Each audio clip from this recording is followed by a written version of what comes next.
আসসালামু আলাইকুম ভিউয়ার্স, কেমন আছেন সবাই? আশা করি সবাই অনেক ভালো আছেন। এখন যে এই রোডটি দেখতে পাচ্ছেন এটি হচ্ছে লালবাগ পোস্তার ডাল বলা হয় এটাকে। যদি ওই যে সামনে যে মোচরটি দেখতে পাচ্ছেন ওই দিকটা হালকা ডাইনে গেলে হচ্ছে লালবাগ পোস্তা এবং লালবাগ শাহী মসজিদ। আর এই রাস্তা দিয়ে যদি আমি এদিকে বের হই তাহলে বের হব ইসলামবাগ ঈদগাহ মাঠ, এবং ঈদগাহ মাঠের পরে হচ্ছে আলীরঘাট দিয়ে বের হব বুড়িগঙ্গা নদীর পাড়ে।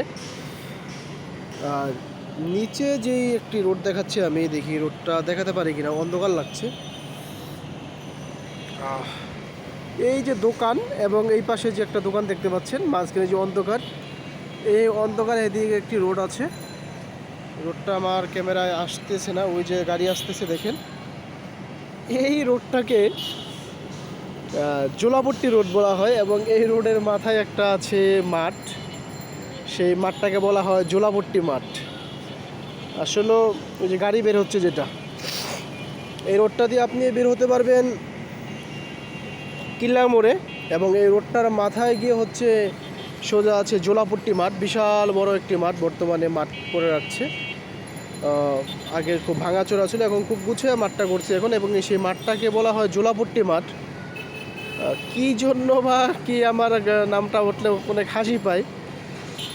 কী জন্য নামটা এভাবে রাখা হলো, আমি ওই মাঠটা একটা সময় ভিডিও করে দেখাবো আপনাদের।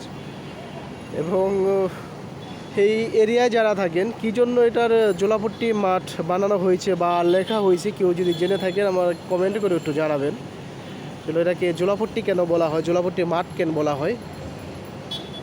আর দিন শেষে রাতের যে ঢাকা, সেই ঢাকাটা একটু দেখেলেন।